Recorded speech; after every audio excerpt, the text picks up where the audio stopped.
வாய்ப்புகள் வரும். நமது கட்டுப்பாடுகளை பரிசோதிக்கிற மாதிரி சில வாய்ப்புகள் வரும். அப்போ நாம் உறுதியாக இருக்கணும். ஏன்னா நாம் தனித்து நமக்கு எந்த வாய்ப்புமே இல்லை, நாம் கட்டுப்பாடாக இருக்கிறோன்னு சொல்லிட்டு நமக்கு நாமே சான்றிதழ் கொடுத்துக்கூடாது. இப்போ கட்டுப்பாடாக இப்போ ஒருத்தர் பண விஷயத்தில் நேர்மையாக இருக்கிறேன், நான் யார்கிட்டையும் லஞ்சம் வாங்க மாட்டேன், ஊழல் பண்ணக்கூடாது, லஞ்சம் வாங்கக்கூடாதுன்னு நினைக்கிறார் ஒருத்தர். பண விஷயத்தில் நேர்மையாக இருக்கணும்னு நினைக்கிறார். திடீர்னால அவர் ஒரு அதிகாரியாக இருக்காருன்னு வச்சுக்கோங்க, அரசு துறையில் பணிபுரிகிற அதிகாரியாக இருக்கலாம், ஏதோ ஒரு அதிகாரியாக இருக்கிறார் ஏதோ ஒரு துறையில். அப்போ அவர்கிட்ட ஒரு வேலை ஆகணுங்கிறதுக்காக யாரோ ஒருத்தர் ஒரு 10 லட்ச ரூபா பணத்தை கொடுக்குறாங்க. அப்போ அந்த இடத்துல இது வரைக்கும் அவர் அந்த மாதிரி பார்த்ததே இல்லை. ஆனால் அவருக்கு மனசில் லஞ்சம் வாங்கக்கூடாது, ஊழல் செய்யக்கூடாது, லஞ்சம்லாம் வாங்கக்கூடாதுன்னு நினைக்கிறார், நேர்மையாக இருக்கணும்னு நினைக்கிறார். ஆனால் அந்த 10 லட்ச ரூபா பணத்தை பார்த்த உடனே அவருடைய நினப்பு ஆட்டங்காண ஆரம்பிச்சிடும். அவர் அந்த இடத்துல எப்படி நேர்மையாக இருப்பது என்பது அந்த இடத்துல அவர் நினைக்கலாம், ஆனால் நினச்ச மாதிரி அந்த இடத்துல அவரால் நடக்கிறதுக்கு ரொம்ப கஷ்டம். அவருக்கு ஒரு வாய்ப்பு வந்திருக்கு. அந்த இடத்துல அவர் என்ன நினைப்பார், சரி இந்த ஒரு பணம் இவ்வளோ பணத்தை நம்ம வேண்டான்னு சொன்னால் இந்த இவ்வளோ பணமும் நம்ம கையை விட்டு போயிடுமே, ஒரு 10 லட்ச ரூபா பணம் நமக்கு கிடைக்குது, சும்மாவே கிடைக்குது அப்படின்னா இதை சம்பாதிக்கிறதுக்கு பல வருஷம் ஆகும். ஆனால் இது நம்ம அந்த வேலையை ஒரு வேலை ஆகிறதுக்காக யாரோ ஒருத்தர் லஞ்சமாக கொடுக்குறாங்க அப்படின்னா அந்த இடத்துல நம்ம எப்படி நடந்துக்கிறது அப்படின்னு சொல்லிட்டு தடுமாற்றம் ஏற்படும். ஆனால் மனசுக்குள்ளே நினைக்கலாம் நம்ம நேர்மையாக இருக்கணும், லஞ்சம் வாங்கக்கூடாதுன்னு. ஆனால் ஒரு லஞ்ச பணம் கையில் கொடுக்கும்போது அதை வாங்குறதுக்கான வாய்ப்பு வரும்போது வாங்கினா மாட்டவே மாட்டோம், யாருக்கிட்டையும் போலீஸ்கிட்ட மாட்ட மாட்டோம் அப்படின்னு உறுதியாக தெரியும் போது அந்த பணத்தை வாங்கலாமா வேண்டாமான்னு ஒரு தடுமாற்றம் ஏற்படும். அப்போது அந்த இடத்துல தான் நம்ம உறுதியாக இருக்கணும். வாய்ப்புகளை நாம் உறுதியாக இருப்பதற்கு பயன்படுத்தி கொள்ள வேண்டும். நமது கட்டுப்பாடுகளை பரிசோதிப்பதற்கான நமது கட்டுப்பாடுகளின் உறுதித்தன்மையை பரிசோதிப்பதற்கான ஒரு வாய்ப்பாக அதை கருத வேண்டும். அதை கருதி என்ன பண்ணணும், வாங்கக்கூடாது 10 லட்சம். அப்போ தான் நம்முடைய கட்டுப்பாடு நிஜமாக அப்போது தான் மாறும். அது வரைக்கும் அந்த கட்டுப்பாடுக்கு நிஜம் கிடையாது. அதில் எந்த உறுதியும் இல்லை. மனசுக்குள்ளே நீ நினச்சிக்கிட்ட லஞ்சம் வாங்கக்கூடாதுன்னு, ஆனால் ஒரு 100 ரூபா கொடுக்கும்போது வாங்காமல் இருந்திருப்ப.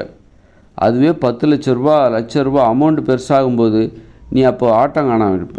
உன்னுடைய கட்டுப்பாடு டான்ஸ் ஆட ஆரம்பிச்சிடும். உன்னுடைய லஞ்சம் வாங்கக்கூடாதுன்னு நீ மனசுக்குள்ளே நினச்சி வச்சுருந்த அந்த கட்டுப்பாட்டுக்கு பேர் உன் முன்னாடி குத்துப்பாட்டுக்கு டான்ஸ் ஆடுற மாதிரி ஆடும். எப்படி இந்த இடத்துல நாம் நேர்மையாக இருக்கிறது, வாங்கிறதா வேண்டாமா அப்படின்னு. அப்போ அந்த இடத்துல நீ என்ன பண்ணணும் அப்படின்னா, உனது கட்டுப்பாட்டை மேலும் உறுதியாக மாற்றுவதற்கான, உனது கட்டுப்பாடு உண்மை என்று நிரூபிப்பதற்காக அந்த வாய்ப்பை நீ பயன்படுத்தி அதை வாங்கக்கூடாது. அந்த இடத்துல தான் நீ நேர்மை என்பதை நிரூபிக்க வேண்டும். நேர்மையாக இருக்கிறது வேற, நேர்மையை நிரூபிப்பது என்பது. நீ நேர்மையை நிரூபிக்கும் போது தான் நீ நேர்மையாளராக ஆகிறாய். நீ சும்மா மனசுக்குள்ளே நினச்சிட்டா மட்டும் அது போதாது.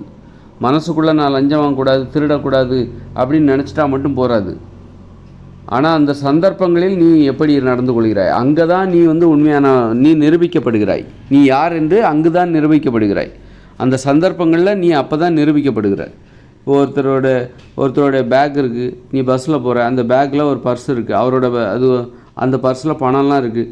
ஆனால் அது தெரியாமல் அந்த பேக்கு சொந்தக்காரர் உட்காந்துட்ருக்கார், தூங்கிட்டுருக்காருன்னா நீ அந்த இடத்துல அதை எடுக்க முடியும்னா உன்னால் எடுத்துக்க முடியும். ஆனால் நீ ஈஸியாக தப்பிக்கலாம். ஆனால் நீ அந்த இடத்துல எப்படி நடந்துக்கிற, நீ நடந்துக்கிற முறையில் தான் நீ நிரூபிக்கிற. நீ யார் என்று அந்த இடத்தில் நிரூபிக்க வேண்டும். நீ எப்படி நடந்துக்க போறியோ அப்படித்தான் நீ நிரூபிப்ப.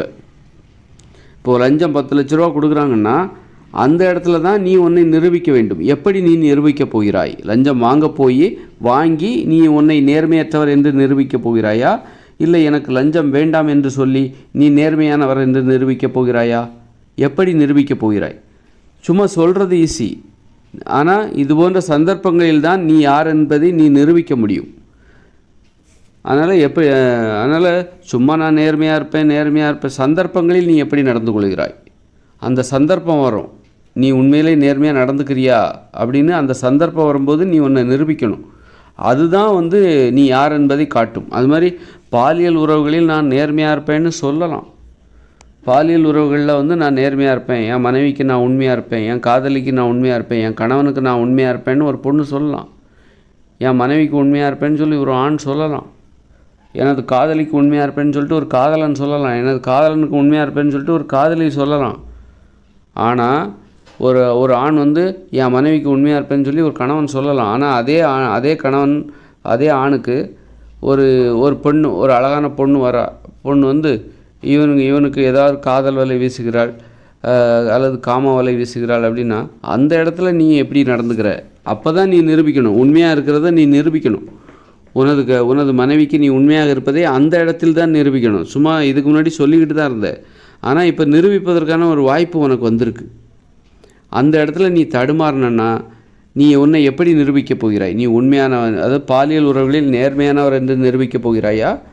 உனது மனைவிக்கு நீ உண்மையானவர் என்று நிரூபிக்கப் போகிறாயா? அல்லது உனது மனைவிக்கு நீ பொய்யானவர், உனது அன்பு போலி என்று நிரூபிக்கப் போகிறாயா? உனது உண்மைத்தன்மையில் போலி வேஷம் கலந்திருக்கிறது, உண்மைத்தன்மை என்பது போலியானது, உனது அன்பு என்பது போலியானது என்று நிரூபிக்கப் போகிறாயா? இல்லது உனது அன்பு என்பது உண்மையானது என்று நிரூபிக்கப் போகிறாயா? சந்தர்ப்பங்கள், அந்த வாய்ப்புகள் வரும்போது நீ உன்னை நிரூபிக்க வேண்டும். சொல்கிறது நீ சொல்லலாம், நான் நேர்மையானவர் அது இதுன்னு சொல்லலாம், நான் நல்லவங்கள. அந்த சந்தர்ப்பத்தில் அதற்கான சந்தர்ப்பம் வரும், நீ நிரூபிக்க வேண்டிய சந்தர்ப்பம் வரும். நீ சொன்னதை நிரூபிக்க வேண்டிய, நீ நினச்சிக்கிட்டு இருக்கிற நினப்பு இருக்கு பாரு, அந்த நினப்பை நீ நிரூபிக்கிறதுக்கு வாய்ப்பு வரும். அந்த வாய்ப்புகளின் போது நீ உன்னை நிரூபிக்க வேண்டும். அந்த வாய்ப்புகள் வரும்போது தடுமாறிட்டனா நீ வந்து பொய்யானவர் என்று நிரூபிக்கப்படுவாய்.